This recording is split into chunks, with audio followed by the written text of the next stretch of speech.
Madame la Présidente, merci pour m'avoir accordé à nouveau la parole. Je serai brève, mais je me dois de répondre avec la plus grande clarté et fermeté face aux arguments avancés par le représentant permanent du Rwanda. D'emblée, soyons clairs, je ne blâme pas le Rwanda pour tous les maux de la République démocratique du Congo. Je blâme le Rwanda pour la présence illégale de ses troupes sur notre territoire, le massacre de Kishishe, le bombardement du camp de déplacés de Mugunga, le pillage systématique de nos ressources naturelles et les attaques contre les soldats de la paix des Nations Unies et de la SADC. Ces 30 dernières années, le territoire de la RDC est une source d'insécurité pour le Rwanda. Jamais nous n'avons été attaqués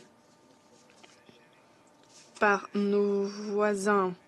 La plupart des attaques sont le fait d'infiltration dans le territoire du Rwanda depuis le territoire de la RDC. Ces attaques se sont soldées par des pertes en vie humaine et en propriété. La RDC continue d'appuyer les FDLR. Pourquoi? Si vous réglez ce problème, si vous faites cesser les incursions dans le Rwanda, alors la paix régnera dans notre région. Le Conseil de sécurité va maintenant entamer l'examen du point 2 inscrit à son ordre du jour. J'attire l'attention des membres du Conseil sur le document S/2024/863, le rapport du secrétaire général sur la mission de stabilisation des Nations Unies en République démocratique du Congo. Je reprends mes fonctions en tant que présidente du Conseil de sécurité. Je cède la parole à son Excellence Madame Thérèse Kayi-Kwamba Wagner, ministre d'État et ministre des Affaires étrangères, de la coopération internationale et de la francophonie de la République démocratique du Congo. Madame la Présidente, distingués membres du Conseil, permettez-moi de féliciter les États-Unis pour leur présidence en ce mois de décembre et de saluer le leadership de son Excellence M. Antonio Guterres, secrétaire général des Nations Unies, ainsi que l'engagement remarquable de Mme Bintou Keïta, représentante spéciale et chef de la MONUSCO. Je remercie aussi Mme Moubalamba pour son témoignage qui nous a tous interpellés. Nous nous réunissons à un moment crucial, à la veille du renouvellement du mandat de la MONUSCO, pour faire le point sur une crise qui exige clarté et détermination. Et je compte sur vos délibérations pour traduire en actes l'urgence des défis qui nous concernent tous. Madame la Présidente, le rapport du secrétaire général, document S/2024/863 du 28 novembre 2024, dont votre Conseil est saisi, fait état d'une situation sécuritaire extrêmement préoccupante à l'est de la République démocratique du Congo. Les rapports d'experts mandatés par ce Conseil ont confirmé les violations flagrantes de notre souveraineté. En effet, plus de 4 000 membres des forces de défense rwandaises, présents illégalement sur notre territoire, mènent des offensives avec le soutien du M23. Ces actes constituent une agression planifiée et préméditée en violation manifeste de la Charte des Nations Unies, de l'acte constitutif de l'Union africaine et des principes fondamentaux du droit international. Les conséquences sont accablantes. Le massacre de Kishishe, le 29 novembre 2022, incarne les atrocités perpétrées avec des exécutions sommaires et des viols infligés à des civils. Le bombardement du camp de déplacés interne de Mugunga, causant la mort d'au moins 35 civils en mai 2024, majoritairement des femmes et des enfants, et hier encore, dimanche 8 décembre, le bombardement de l'école Bungeni à Luofu, dans le territoire de Lubero. Ces violences ont conduit à des déplacements massifs. Près de 3 déplacés sur 4 en RDC cette année sont liés au conflit avec le Rwanda et le M23, exacerbant une crise humanitaire déjà dramatique. Par ailleurs, des déplacements prémédités de civils, combinés à la nomination illégitime d'autorités coutumières et territoriales imposées par le M23, traduisent une volonté claire de redessiner la composition démographique des territoires sous leur contrôle. Ces pratiques, qui s'apparentent à une épuration ethnique, visent à établir un contrôle durable tout en sapant les structures sociales et culturelles existantes et en exacerbant les tensions locales. Comme si cela ne suffisait pas, Le Rwanda également a ciblé les forces de maintien de la paix, de la MONUSCO et de la SADC. Et pourtant, le Rwanda continue de qualifier tous ces actes de mesures défensives. Mais bombarder des camps de déplacés, occuper illégalement un territoire étranger et piller ses ressources naturelles n'a rien de défensif. Ce ne sont pas les discours du Rwanda qui définissent sa posture, mais ses actes. Madame la Présidente, pour mettre fin à cette guerre, mon pays s'est engagé avec détermination dans le processus de Luanda, sous les auspices du président angolais João Lourenço. Dans ce cadre, la RDC a pris l'engagement ferme de neutraliser les forces démocratiques de libération du Rwanda, tel que prévu par le concept d'opération adopté le 25 novembre à Luanda. Concept d'opération dans lequel le Rwanda, lui, s'est engagé à retirer ses troupes du territoire souverain congolais. Le 5 novembre à Goma, les ministres des Affaires étrangères d'Angola, du Rwanda et moi-même avons lancé le mécanisme de vérification ad hoc renforcé, mandaté pour surveiller le cessez-le-feu, entré en vigueur le 4 août. Composé de 18 experts angolais et de 3 experts congolais et rwandais respectivement, ce mécanisme représentait une étape clé dans la concrétisation des engagements pris. Or, depuis sa création, les experts rwandais n'ont jamais assumé leurs fonctions. Cela fait donc 34 jours que le fonctionnement de ce mécanisme est entravé, mettant en doute la volonté du Rwanda de respecter ses engagements. Pendant ce temps, le Rwanda et le M23 ont systématiquement continué à violer le cessez-le-feu tout en paralysant délibérément le mécanisme pour échapper à toute responsabilité. Face à ces réalités alarmantes, il est impératif que ce Conseil reste mobilisé dans son soutien au processus de Luanda et exige des parties le respect de leurs engagements. Madame la Présidente, dans cette optique, le renouvellement du mandat de la MONUSCO doit impérativement refléter la dimension régionale du conflit, tout en maintenant une approche conditionnelle et responsable pour son retrait progressif. Cela est essentiel pour répondre aux menaces transfrontalières et garantir qu'aucun vide sécuritaire ne soit laissé. La RDC salue à cet égard la résolution 2746 qui reconnaît le rôle central de la communauté de développement de l'Afrique australe dans la stabilisation régionale. La mission SAMI-DRC, mandatée dans ce cadre, constitue un pilier stratégique pour renforcer les efforts conjoints de protection des civils et de lutte contre les menaces transfrontalières. Cependant, ces défis nécessitent une coordination encore plus étroite entre la MONUSCO et le bureau de l'envoyé spécial pour la région des Grands Lacs.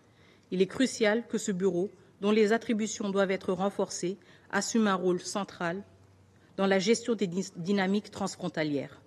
Une telle évolution permettrait à la MONUSCO de centrer ses efforts sur des zones particulièrement critiques au Nord Kivu et en Ituri, tout en assurant une réponse régionale intégrée et cohérente par l'ensemble du système des Nations unies. Le transfert progressif des responsabilités sécuritaires aux FARDC devra s'accompagner d'une planification conjointe avec les équipes provinciales intégrées de transition et le gouvernement congolais. De même, les agences des Nations unies doivent continuer d'assumer progressivement les responsabilités de développement et d'assistance humanitaire.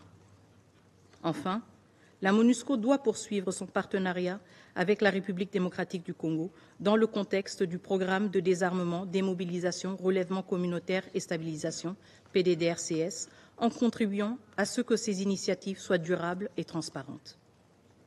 Le renouvellement de ce mandat représente donc une occasion cruciale de tirer les leçons des approches passées tout en répondant aux réalités actuelles.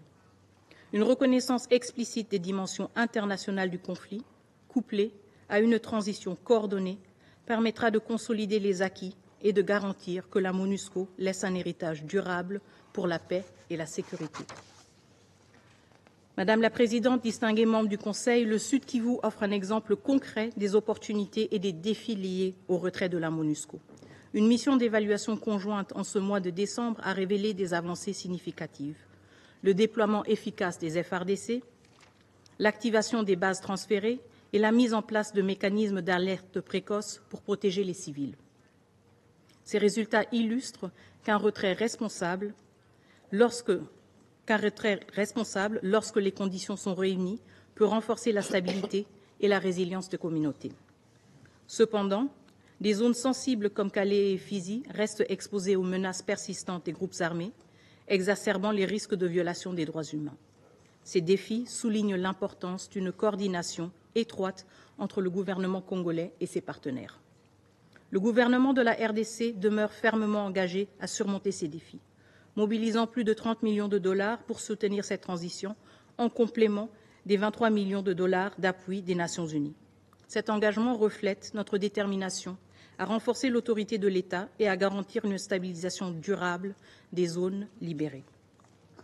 Les enseignements tirés du Sud Kivu orienteront la planification des prochains désengagements, avec un accent particulier sur l'évaluation des conditions locales, une coordination renforcée avec les FARDC et un soutien accru aux initiatives communautaires pour assurer une transition fluide et durable. Madame la Présidente, Mesdames et Messieurs estimés membres du Conseil, les progrès réalisés au Sud Kivu démontrent que, malgré les défis, des solutions peuvent émerger lorsque la volonté politique, la coopération internationale et l'engagement local convergent. Ces enseignements montrent que la paix et la stabilité sont possibles, mais qu'elles exigent un effort soutenu et une responsabilité partagée. La République démocratique du Congo demeure résolument engagée en faveur de la paix, en s'appuyant sur les principes du dialogue et du multilatéralisme. Cependant, cette quête de paix ne saurait se faire au détriment de notre souveraineté, de la sécurité de nos citoyens ou de la dignité de notre peuple. Face aux défis persistants, une action collective et décisive est indispensable. Et pour progresser vers une paix durable, nous appelons ce Conseil à doter la MONUSCO des ressources nécessaires et proportionnées pour garantir pleinement l'exécution de son mandat, en particulier son rôle critique de protection des civils, du DDR et de la réforme du secteur de sécurité, condamner et sanctionner les violations de la souveraineté de la RDC par le Rwanda, y compris les incursions militaires, le soutien au M23 et les attaques contre les civils et les forces de maintien de la paix, reconnaître explicitement la dimension régionale du conflit dans les paragraphes opérationnels du prochain mandat de la MONUSCO, afin de mieux répondre aux menaces transfrontalières, et ce, en attendant l'amélioration du mandat de l'envoyé spécial pour la région des Grands Lacs. Engager un plan de désengagement séquencé et responsable pour la MONUSCO, adapté aux réalités locales et minimisant les risques dans les zones fragiles. Renforcer la coordination entre la MONUSCO, les FARDC et les mécanismes régionaux, afin de garantir une protection durable des civils et une stabilisation efficace des zones libérées. Et enfin, garantir un suivi rigoureux et une redevabilité accrue dans le cadre du processus de Luanda, notamment à travers les mécanismes existants tels que le groupe d'experts et le comité de sanctions des Nations unies. Ces actions ne relèvent pas seulement d'une obligation morale, elles sont essentielles pour garantir la stabilité et la sécurité dans la région des Grands Lacs. Aujourd'hui, ce Conseil a l'occasion et la responsabilité historique de prendre des mesures concrètes pour faire face à cette crise. La République démocratique du Congo attend un soutien clair et résolu pour restaurer la paix, protéger les populations civiles et préserver un ordre international fondé sur le droit et la souveraineté. Je vous remercie.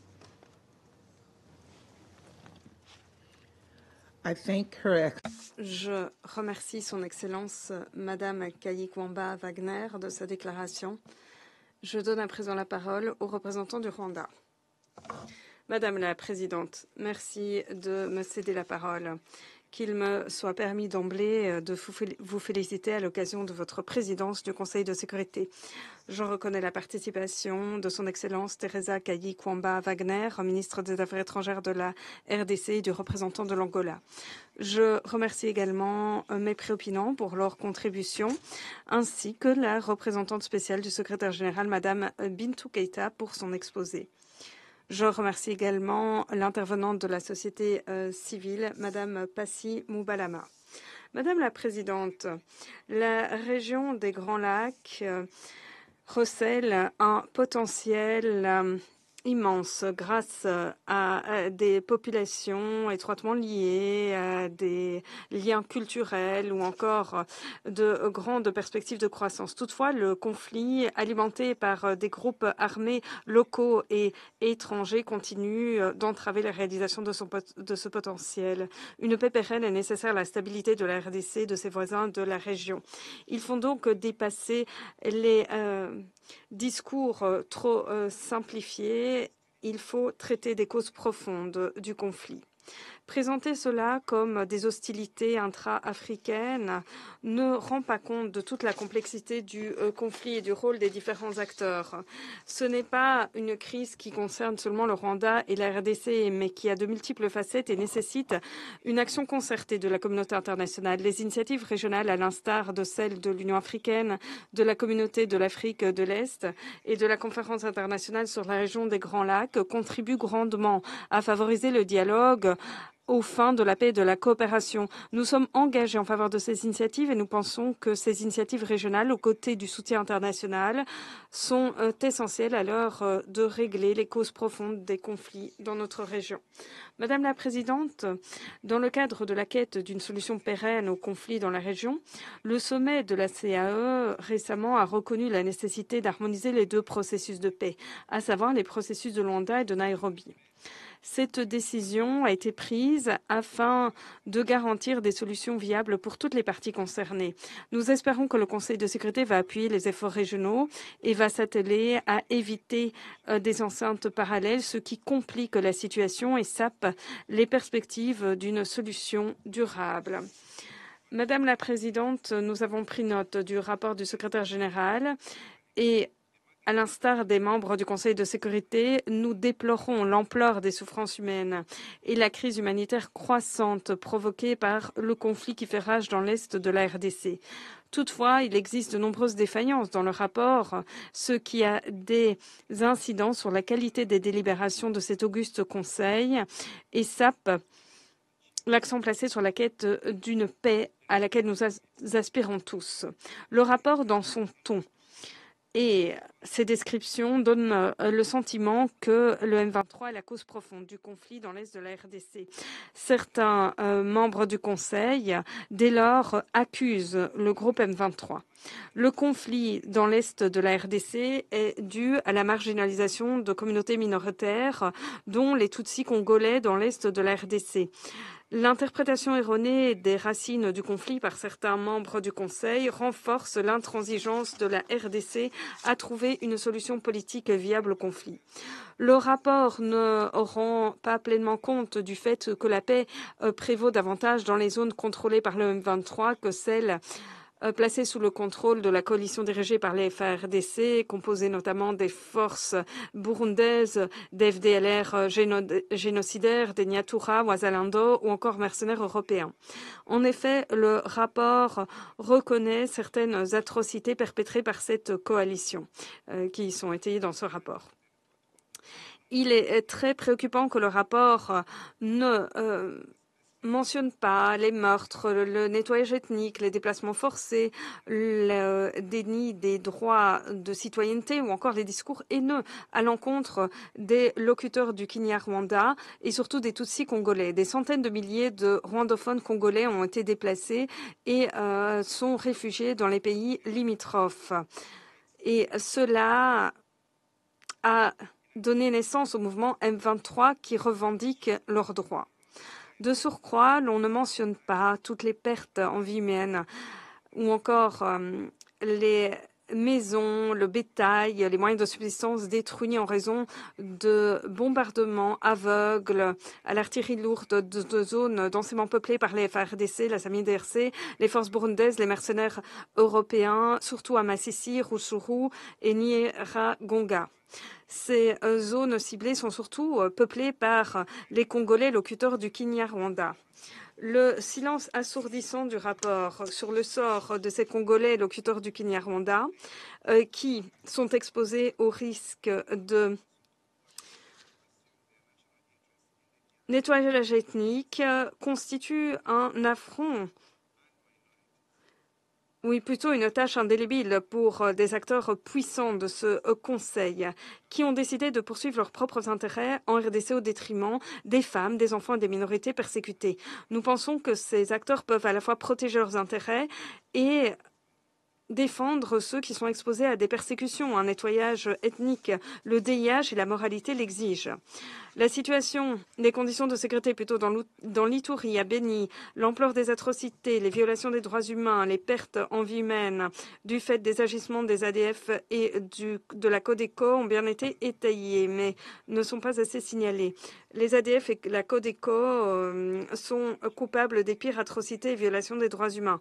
La situation dans l'Itourie et à Beni est extrêmement sordide et toutefois, les délibérations au sein du Conseil donnent l'impression que le conflit fait rage, surtout dans le nord Kivu et près de Goma. Je soulignerai que plus de 250 groupes armés nationaux et 14 groupes étrangers qui sont indiqués dans le rapport officiel du PDDRC en décembre 2023 sont au cœur du conflit et de l'insécurité dans l'est de la RDC. Ce problème doit être réglé de façon globale. Notre première préoccupation, c'est l'existence de la coalition des FARDC, des FDLR et de groupes dissidents, forces génocidaires qui continuent de déstabiliser la région. Le rapport sur la MONUSCO ne prend pas en compte cette préoccupation sécuritaire du Rwanda. Les FDLR, milices génocidaires composées d'auteurs du génocide de 1994 contre les Tutsis au Rwanda, est le groupe armé étranger qui existe depuis le plus longtemps dans l'est de la RDC. Il est au cœur du conflit et a donné lieu à la création de plusieurs autres groupes armés. Certains groupes armés Mai Mai en sont devenus les supplétifs. Je pense notamment au Nyatura et au Pareko. Ces 3 dernières décennies, les FDLR n'ont cessé de commettre des nettoyages ethniques, violences sexuelles et violations des droits humains de grande ampleur dans l'est de la RDC. Leur neutralisation et le désengagement à l'égard des forces armées de la RDC, les FARDC, est essentiel afin de trouver une solution pérenne au conflit. Le rapport semble mettre sur un pied d'égalité le M23, dont les causes légitimes ont été ignorées par le gouvernement de la RDC, et les FDLR génocidaires, qui méritent neutralisation, désarmement et rapatriement au Rwanda. L'idéologie génocidaire des FDLR gagne maintenant la population congolaise et est partagée par ses supplétifs, Nyatura, Pareko, Groupe Wazalenda et autres groupes armés dans ce conflit. Le rapport ne donne pas une image complète du processus de paix de Luanda, en le présentant comme un cessez-le-feu entre le Rwanda et la RDC. Ce n'est pas le cas. L'esprit du processus de Luanda doit être bien compris dans le bon contexte. Sinon, sa mise en œuvre sera contrecarrée comme c'était le cas d'initiatives précédentes. Dans le cadre du processus de Luanda, un concept d'opération a été signé par les ministres des Affaires étrangères du Rwanda, de la RDC et de l'Angola lors de la 6e réunion ministérielle tenue le 25 novembre 2024 à Luanda. Ce concept d'opération prévoit la neutralisation des FDLR génocidaires, la vérification du cessez-le-feu entre les belligérants et la levée des mesures défensives du Rwanda. Donc, ce dernier aspect est particulièrement important. Ce sont les mesures que nous prenons à notre frontière avec la RDC. Le Rwanda se félicite du soutien de la MONUSCO au mécanisme de vérification ad hoc renforcé, tel que prévu dans le mémorandum d'entente signé le 23 novembre à Luanda, par le ministre angolais des Affaires étrangères, Tete Antonio, et la représentante spéciale Bintou Keita. Ce mécanisme est composé de 18 Angolais, 3 représentants de la RDC et 3 Rwandais, tous des responsables militaires, et a été lancé le 5 novembre 2024 à Goma, au Nord Kivu, afin de superviser la mise en œuvre du concept d'opération. L'équipe rwandaise devait arriver ce matin, mais le commandant du mécanisme, M. Joao, leur a demandé d'attendre son retour de Luanda. Donc, ce n'est pas qu'ils ne souhaitaient pas venir, mais ils attendent toujours des instructions pour franchir la frontière. Ils devraient s'y rendre aujourd'hui. sous les ordres du général. De surcroît, le sommet tripartite des chefs d'État de l'Angola, du Rwanda et de la RDC devrait se tenir à Luanda, en Angola, le 15 décembre 2024. Madame la Présidente, Mesdames et Messieurs les membres du Conseil, dans le cadre des initiatives régionales, le sommet de la CAE, le 30 novembre 2024, a appelé à fusionner les processus de paix de Luanda et de Nairobi afin de trouver une solution globale à la crise qui prévaut dans l'Est de la RDC.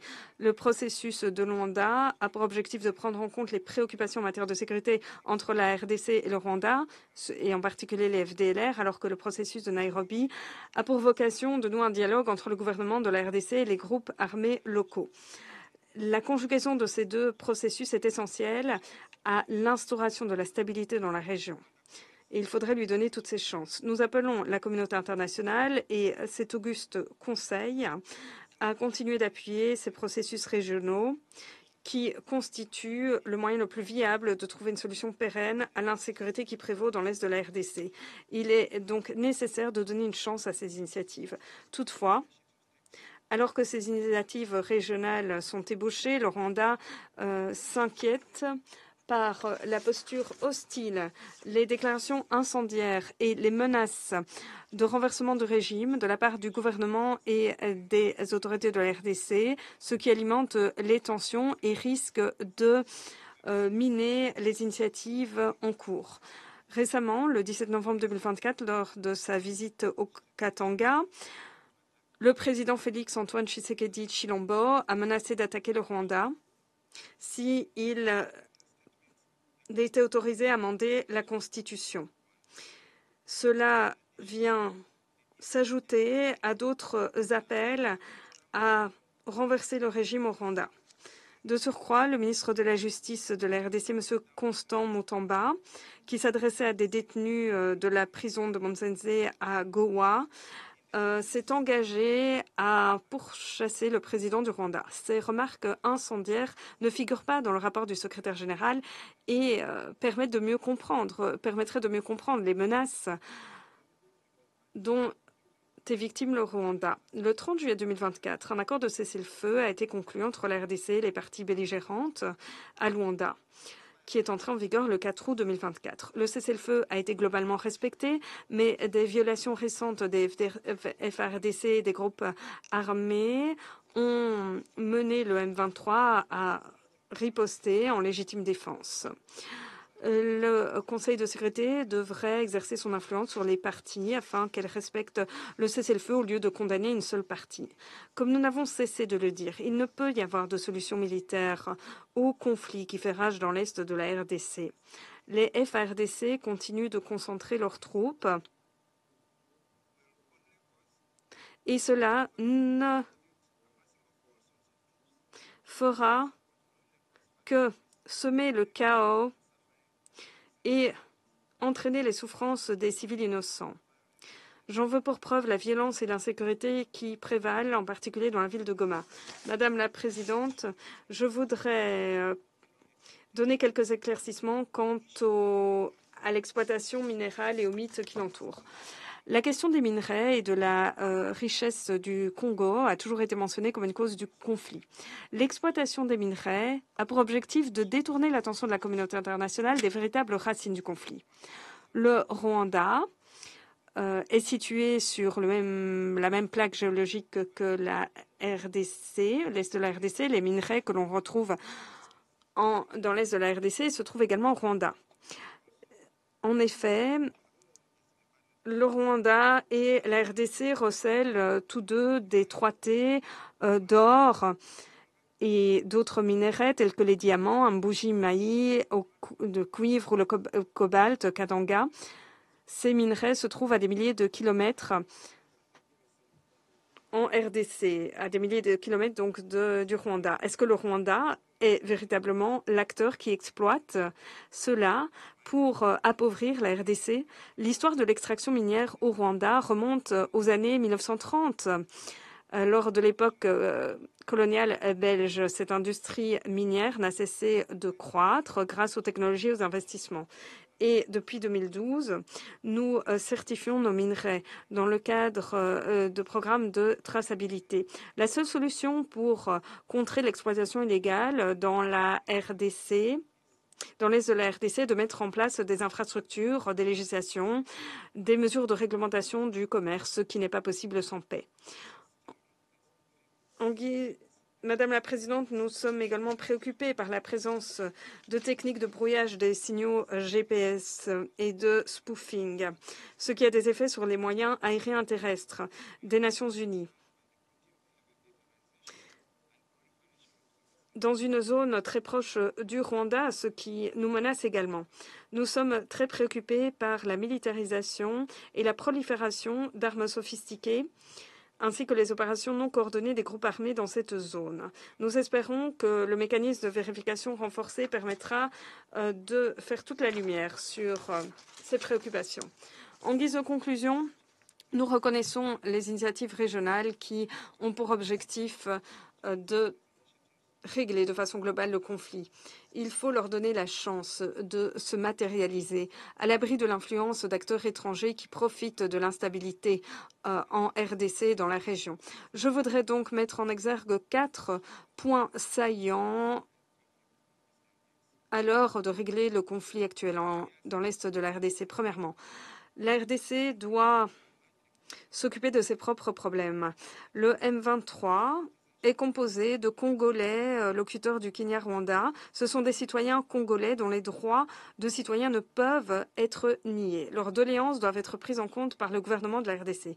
Deuxièmement, il faut donner une chance au processus de paix de Luanda et de Nairobi. La RDC doit se dissocier des FDLR, un groupe armé terroriste génocidaire qui menace le Rwanda. Les FDLR et les groupes dissidents sont associés au FARDC et sont armés et appuyés par la RDC. 3. Les réfugiés congolais qui se trouvent dans les camps de réfugiés dans les pays limitrophes depuis des années devraient être rapatriés, notamment par le biais de mesures globales prenant en compte les causes profondes de leur déplacement. 4. Le Rwanda est disposé à améliorer ses relations avec la RDC. De bonnes relations entre nos deux pays iraient dans l'intérêt de nos populations et de la région. En conclusion, Madame la Présidente, chers membres du Conseil, le Rwanda est résolument engagé en faveur de solutions pacifiques et de la coopération régionale. Grâce à la volonté collective, à des actions décisives, l'on pourra déployer tout le potentiel de la région des Grands Lacs et édifier un avenir marqué par la stabilité et la prospérité partagée. Merci. Rwanda for their statement, and I now give the... Je remercie le représentant de l'Angola de sa déclaration.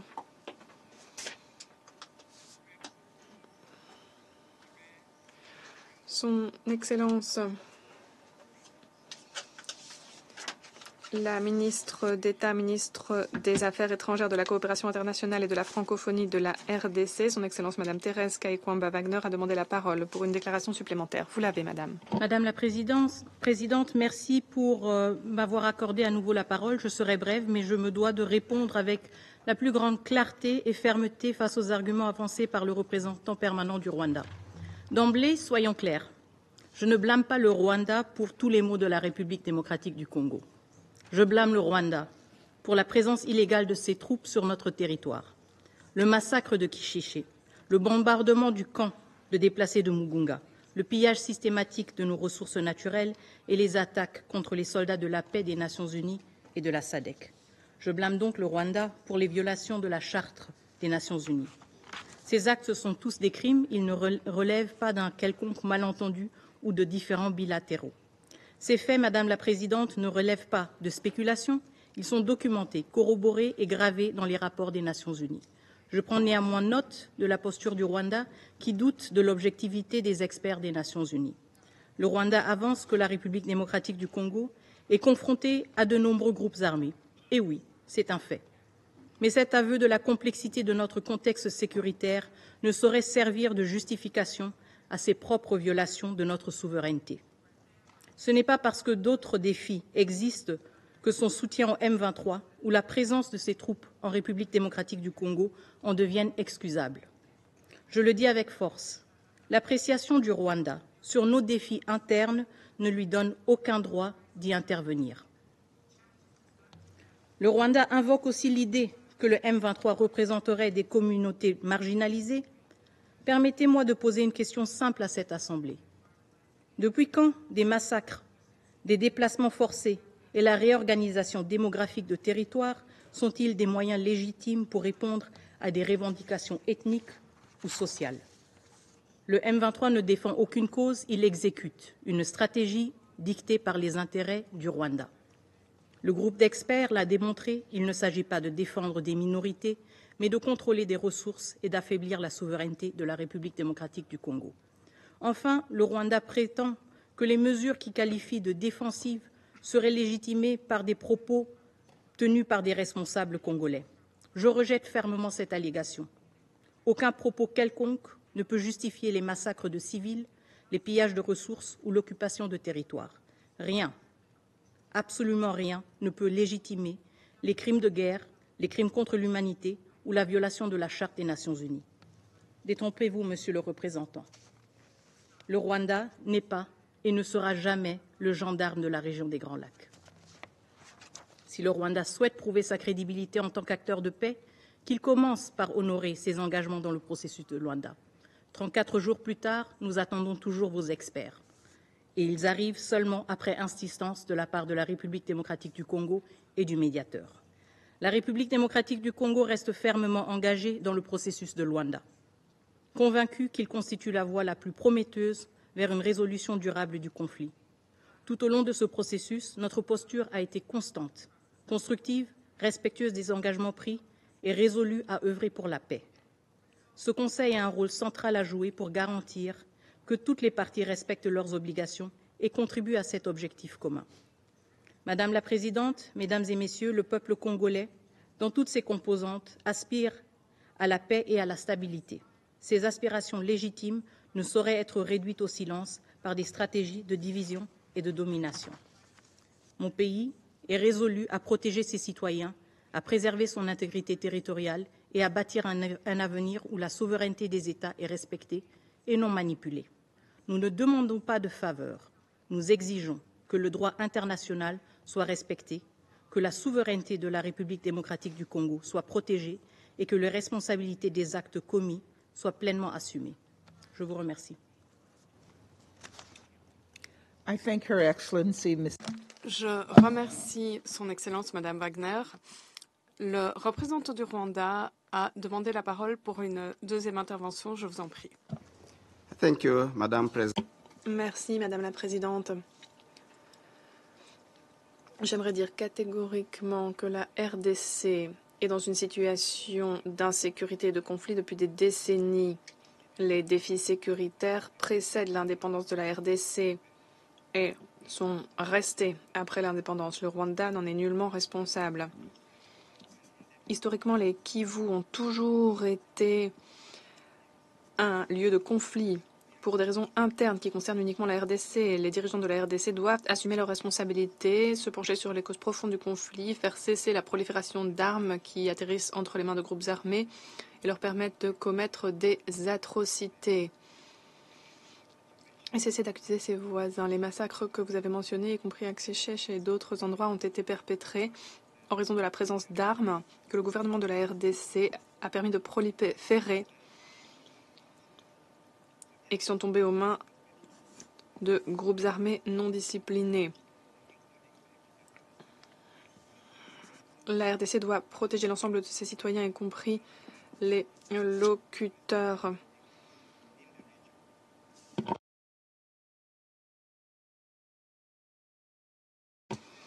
de toutes les langues. Ces 30 dernières années, le territoire de la RDC est une source d'insécurité pour le Rwanda. Jamais nous n'avons été attaqués par nos voisins. La plupart des attaques sont le fait d'infiltration dans le territoire du Rwanda depuis le territoire de la RDC. Ces attaques se sont soldées par des pertes en vie humaine et en propriété. La RDC continue d'appuyer les FDLR. Pourquoi? Si vous réglez ce problème, si vous faites cesser les incursions dans le Rwanda, alors la paix régnera dans notre région. Nous sommes d'avis que maintenant que le CONOPS a été signé, qui nous donne un cadre pour le désengagement et la neutralisation des FDLR, nous espérons que ce cadre pourra être pleinement mis en œuvre et nous Nous devrions tous œuvrer de concert pour que ce soit le cas. Mais rapidement, pour terminer, Madame la Présidente, et résumer l'ampleur des défis de la RDC et le besoin pour le pays de prendre à bras-le-corps ses problèmes internes de façon holistique, j'aimerais que le Conseil imagine une situation où le Rwanda, son territoire, sa population serait relocalisée ailleurs, très loin, près de Fidji, de la Papouasie-Nouvelle-Guinée, très loin dans le Pacifique. Alors, les problèmes dont souffre la RDC depuis des décennies disparaîtraient-ils du jour au lendemain? Je crois qu'en fait, ils empireraient. Donc, on ne peut pas montrer du doigt le Rwanda pour ces problèmes. La RDC doit assumer ses responsabilités, relever les défis qu'elle rencontre, remédier aux déficiences de gouvernance dont elle souffre depuis longtemps, lancer un processus de consultation et de dialogue avec tous ses citoyens et toutes les parties prenantes. Les partenaires peuvent appuyer ce processus, les voisins peuvent aider, mais nous ne sommes pas responsables. Ce ne doit pas être un fardeau que le Rwanda devrait porter. Merci. Je remercie le représentant du Rwanda de sa déclaration. Je donne maintenant la parole à Madame Passimou Balama.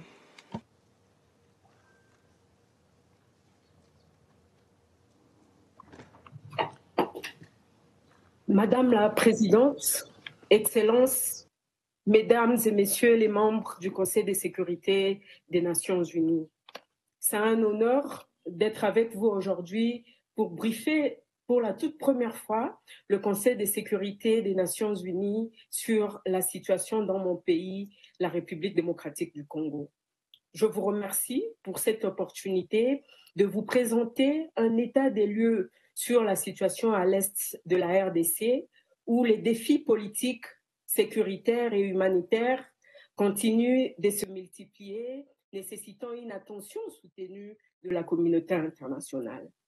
Ce briefing intervient à un moment crucial où la situation dans la partie orientale du pays, en particulier au Nord Kivu, demeure profondément préoccupante, malgré les efforts de paix en cours dans le cadre du processus de Luanda, ce processus qui vise à apaiser les tensions entre la RDC et le Rwanda, accusés de soutenir activement le M23 progressivement. Imaginez que vous fuyez votre village dévasté par la guerre pour chercher refuge dans un camp des déplacés afin de protéger votre famille des exactions de rebelles. Mais une fois sur place, ces lieux censés être un lieu de refuge devient une cible. Des bombes y sont larguées et vous perdez la vie avec votre famille. C'est cela notre réalité. Fuir vers un camp des déplacés ou rester dans nos maisons, c'est simplement choisir les lieux où nous voulons mourir, déclare Noëlla, 26 ans, mère de 3 enfants, originaire du territoire de Massissi, que nous accompagnons et dont le mari a été tué par le M23 lors de la prise de Mouchaki. En effet, dans le camp autour de Goma, on va se rappeler, le 8 mai dernier, plusieurs bombes sont tombées dans les sites des déplacés, occasionnant plus de 35 morts et de nombreux autres blessés en violation de principes humanitaires. Je me tiens devant vous aujourd'hui pour alerter sur une tragédie humaine qui se déroule dans mon pays, exacerbée par le régional, notamment le rôle du Rwanda et son soutien au groupe armé M23. Pendant que je vous parle, de nombreux villages dans l'est de la RDC sont passés sous le contrôle des rebelles du M23, occasionnant des déplacements massifs de la population, de pertes en vies humaines graves, de crimes de guerre et crimes contre l'humanité sont enregistrés. Pas plus tard de violents combats ont été signalés dans les territoires de Lubero en violation du cessez-le-feu. Je prends la parole aujourd'hui non seulement comme directrice d'une organisation de défense des droits de femmes en RDC, mais aussi Jeunes Radio qui donne la voix aux femmes, mais surtout comme témoin direct de l'horreur quotidienne que vivent la population, en particulier les femmes et les enfants déplacés des guerres à l'est de la RDC. Je vais vous raconter l'histoire de Zawadi, une maman de 9 enfants qui ne connaît pas le père de son 8e enfant. Et elle a été violée pendant qu'elle fuyait les affrontements lors de la prise par le M23 du territoire de Rutshuru. Le jour que son village a été attaqué, elle venait d'arriver à la maison en revenant du champ. Lorsque les hommes armés sont entrés dans sa maison, ils ont tué son beau-père avec qui elle était et elle a été sauvée de justesse après avoir été violée alors qu'elle était enceinte de 6 mois. Elle a dû marcher pendant plusieurs jours avant d'arriver dans le camp de Kanyaruchinya, au Nord Kivu, où nous l'avions accueillie. Une autre femme déplacée dans le camp de Lushagala, elle a été violée par 2 hommes armés qui ont pointé une arme sur la tête de son mari. Devant sa famille, son mari et même ses enfants, a été violée, humiliée et déshonorée.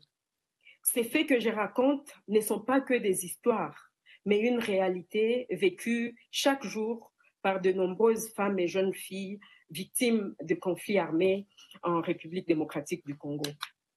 Notre organisation Aide Profane, Action et Initiative de développement pour la protection de la femme et de l'enfant, travaille dans différents camps des déplacés au Nord Kivu, où le risque des violences ne cesse d'accroître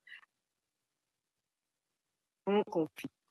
Sur les 6 territoires que compte la province du Nord Kivu, le M23, avec l'appui de l'armée rwandaise, se retrouve sur au moins 5 territoires en violation de l'intégrité territoriale de la RDC.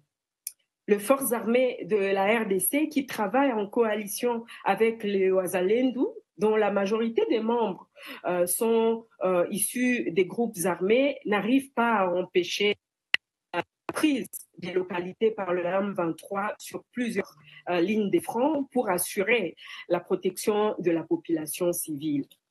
Le M23, bien que présenté comme un groupe armé local, bénéficie d'un appui logistique, financier, militaire extérieur, en particulièrement de la part du Rwanda. Des rapports récents de la société civile congolaise, y compris ceux du groupe d'experts de l'ONU, ont documenté des preuves claires de ce soutien, notamment en termes de ravitaillement en armes, entraînement militaire et renfort. Plus de 4000 militaires de forces armées rwandaises se retrouvent actuellement sur le sol congolais. Ils justifient leur présence par la traque des éléments de Force démocratique pour la libération du Rwanda, FDLR. Mais comment justifier une aussi forte présence militaire dans un pays membre de l'ONU? Comment justifier cette présence et progression des rebelles dans une zone où se trouve la grande mission des Nations Unies au monde avec plus de 20 000 casques bleus? Il est clair que la mission des Nations Unies au Congo a démontré ses limites dans le rétablissement de la paix. Si pendant plus de 20 ans, elle n'a pas pu contribuer à l'instauration de la paix et à la protection des civils en RDC, que pouvons-nous attendre de cette force? Le processus des engagements initié en commun accord avec le gouvernement congolais est aux yeux de la population congolaise comme un aveu d'échec de la mission des Nations Unies au Congo. Le maintien actuel de cette force au Nord Kivu, avec son mandat actuel, ne répond pas efficacement à la menace qui pèse sur des populations civiles dans cette zone. On se rappellera toujours de l'interview du secrétaire général des Nations Unies, Antonio Guterres, peu avant l'ouverture de la 77e session de l'Assemblée générale de l'ONU, qui avait admis l'impuissance des casques bleus de la force onusienne en République démocratique du Congo pour combattre la rébellion du M23 en ces termes, je cite, « La vérité, c'est que le M23 est aujourd'hui une armée moderne avec des équipements lourds qui sont plus perfectionnés que les équipements de la MONUSCO. Et de poursuivre, ces équipements viennent de quelque part, ils ne sont pas nés dans la forêt. » Nous voulons saluer les efforts des Nations Unies, mais il est clair que la situation dans l'Est de la République démocratique du Congo dépasse de loin les moyens déployés. Les résolutions adaptées ici doivent accompagner d'actions concrètes et urgentes sur le terrain. Il est inacceptable que, malgré les appels incessants de la société civile congolaise, la violence se poursuive dans un silence parfois quasi absolu de la communauté internationale et quelquefois du Conseil de sécurité de l'ONU. Je peux imaginer, mesdames et messieurs, que vous avez entendu plusieurs histoires sur des cas de viol de femmes en RDC et vous en êtes fatigués tellement cela a duré pendant des décennies. Le Congo fatigue. Mais comment pouvez-vous vous fatiguer lorsque de milliers de personnes continuent d'être tuées? Comment pouvez-vous vous lasser alors que chaque jour, des femmes, des enfants, parfois même des nourrissons sont victimes de viols? Comment pouvez-vous abandonner alors que des enfants meurent de faim dans le camp des déplacés où nous travaillons et que les femmes déplacées sont contraintes de recourir au sexe de survie pour obtenir à peine 2000 francs congolais, soit moins de $1 américain pour acheter de quoi manger? Avec mes collègues et l'appui des différents partenaires, nous travaillons chaque jour dans les sites et sommes témoins de la misère et des conséquences de la guerre infligée à la population. Quand je parle aux femmes déplacées, la seule chose dont elles ont besoin, ce n'est pas de l'argent, ce n'est pas des habits, c'est de la paix pour retourner dans leurs champs et cultiver et subvenir aux besoins de leurs enfants. De nombreux pays membres du Conseil de l'ONU ont investi beaucoup de fonds dans l'achat des armes de guerre, des missiles, des avions de chasse pour préparer ou prévenir la guerre. L'achat des armements, mais nous devons le reconnaître, la guerre coûte tellement cher. Il est temps d'investir dans la construction de la paix dans le monde. L'instabilité dans l'Est du Congo ne concerne pas uniquement mon pays.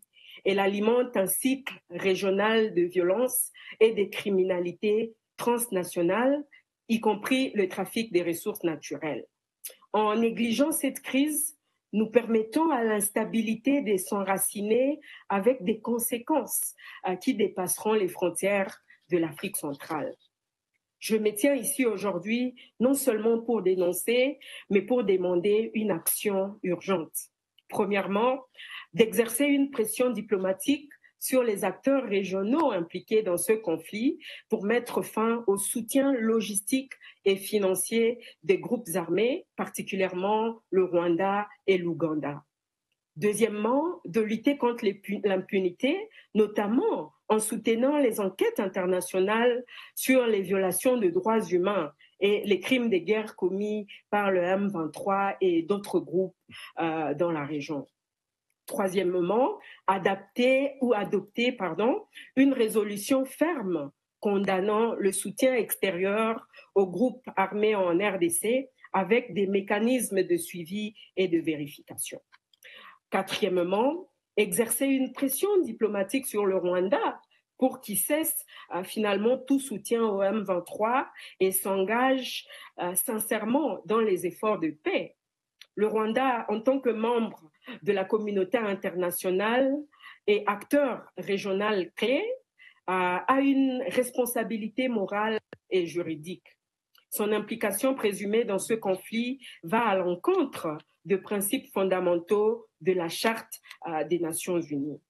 Cependant, cette crise ne peut être résolue uniquement au niveau régional, le Conseil de sécurité de l'ONU doit jouer un rôle pour sauver des vies.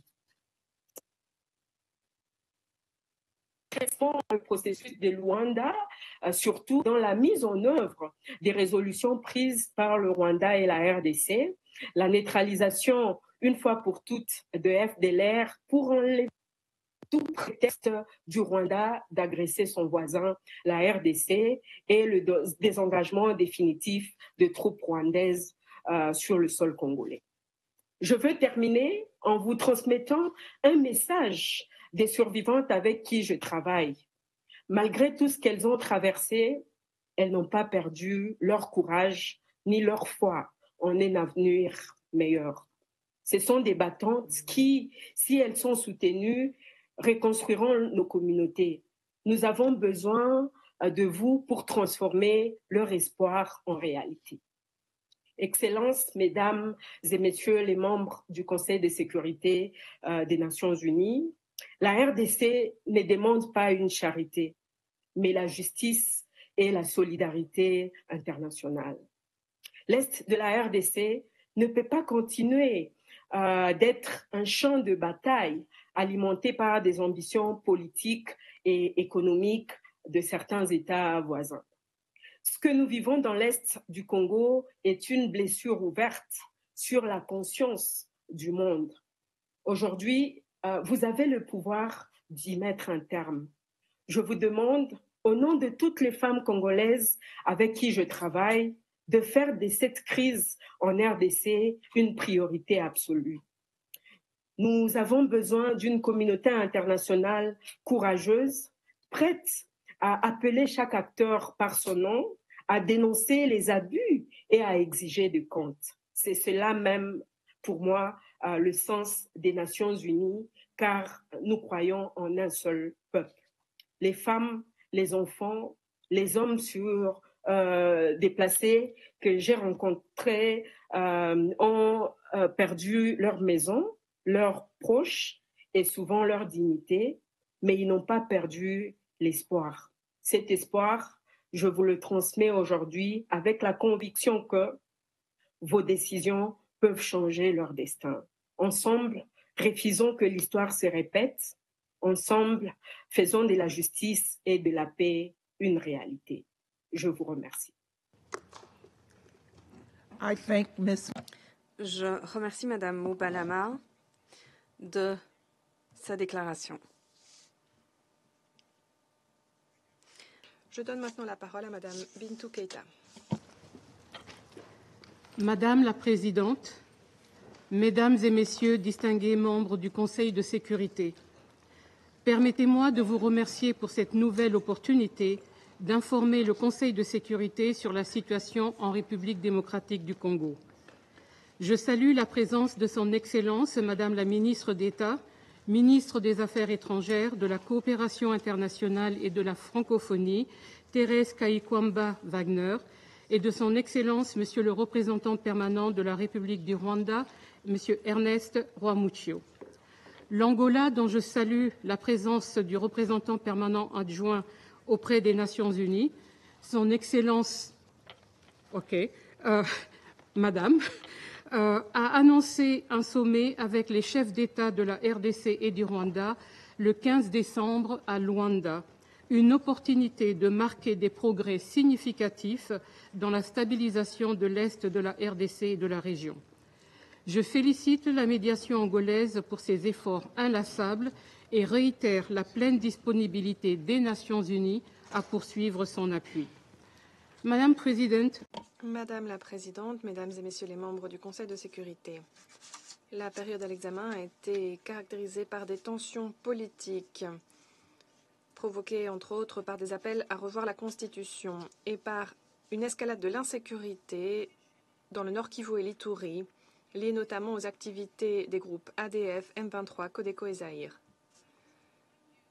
Alors que près d'un an s'est écoulé depuis les élections de 2023 et conformément à son programme d'action, le gouvernement congolais a lancé des réformes de gouvernance pour renforcer le pouvoir d'achat de la population, améliorer l'accès aux services sociaux élémentaires, renforcer l'appareil de défense et de sécurité, consolider le système judiciaire et promouvoir une bonne gestion des fonds publics et des ressources naturelles. Dans ce contexte, j'encourage les parties prenantes pertinentes à œuvrer de concert pour éviter des tensions supplémentaires autour de l'amendement possible à la Constitution et pour faire en sorte que le pays reste sur la bonne voie pour avancer vers la stabilité. À cet égard, je me félicite de l'adoption par le Conseil des ministres le 22 novembre d'un projet de loi prévoyant des réformes du secteur de la police pour la période 2025-2029. Lorsque ce texte aura été adopté au Parlement, j'invite les États membres à pleinement appuyer sa mise en œuvre. Dans le même esprit, j'encourage le Conseil de sécurité à étayer les efforts déployés par le gouvernement pour mettre en œuvre le PDDRCS. Comme cela a déjà été dit, j'applaudis les progrès récents réalisés dans le cadre du processus de Luanda. Le 5 novembre, le mécanisme de vérification ad hoc renforcé a été lancé à Goma. Le 23 novembre, à Luanda, l'Angola et le MONUSCO ont signé un mémorandum d'accord pour appuyer l'opérationnalisation de ce mécanisme qui a pour mandat de superviser le respect du cessez-le-feu décrété le 4 août. 2 jours plus tard, la RDC et le Rwanda ont signé le concept d'opération du plan harmonisé pour la neutralisation des FDLR et le désengagement des forces / levée des mesures défensives rwandaises dans le cadre de l'accord de paix.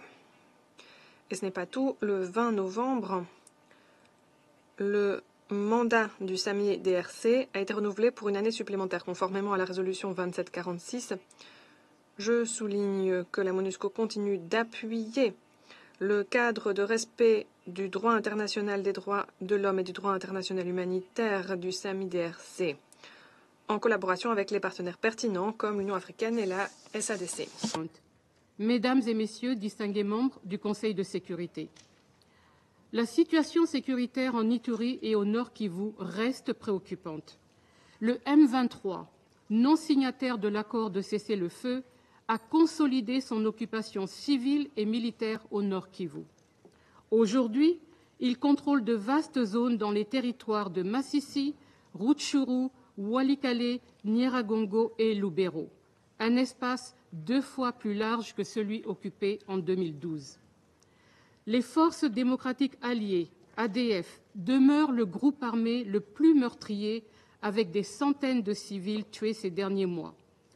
En Ituri, même si le nombre d'attaques de Codeco et Zaïre visant les civils ont diminué ces 3 derniers mois, la protection des civils reste un défi et une priorité absolue.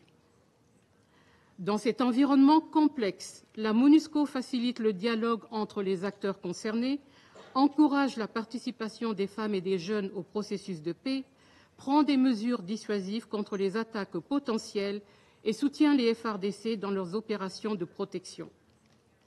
La MONUSCO protège environ 100 000 déplacés vivant autour de ses bases à Ro, Drodro et Fataki.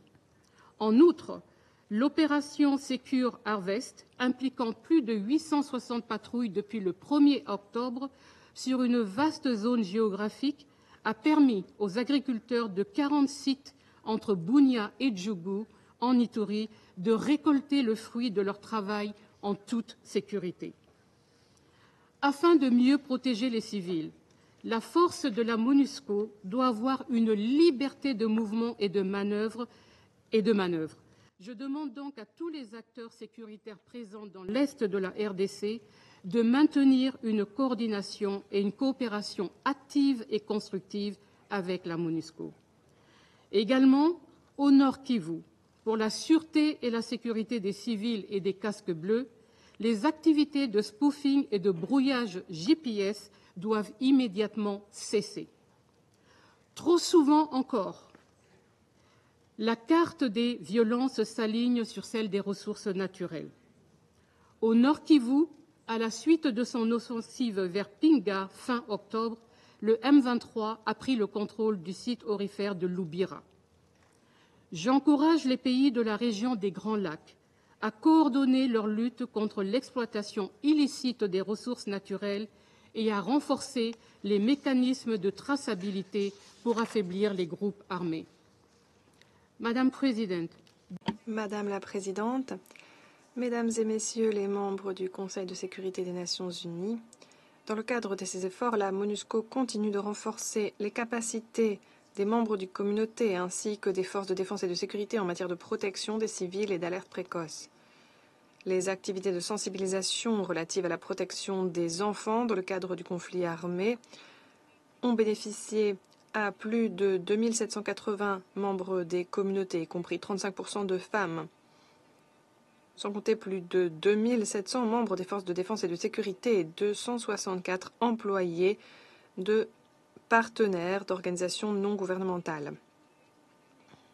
Je me félicite de la présentation par le gouvernement de la RDC de son 3e plan d'action national sur la résolution 1325 le 19 novembre. Ce document important devrait améliorer l'intégration systématique des questions femmes-hommes dans le cadre des processus de prise de décision et de la gestion des conflits.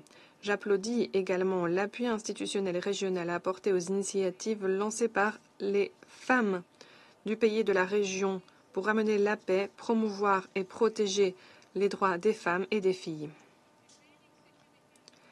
De façon générale, l'environnement en matière de sécurité continue d'avoir des conséquences néfastes sur la situation humanitaire, situation qui est aggravée encore par des difficultés de plus en plus redoutables en raison des changements climatiques. Selon l'OCHA, près de 6,4 millions de personnes sont déplacées aujourd'hui en raison de conflits armés et de catastrophes naturelles. Plusieurs épidémies ont également aggravé la situation sur le plan humanitaire.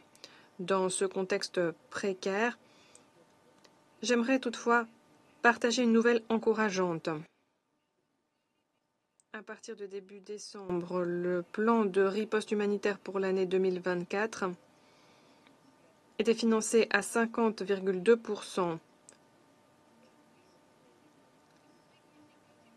1,280 milliard de dollars avaient été décaissés sur un total de 2,6 milliards. C'est une amélioration significative par rapport au financement total de 940 millions en 2023.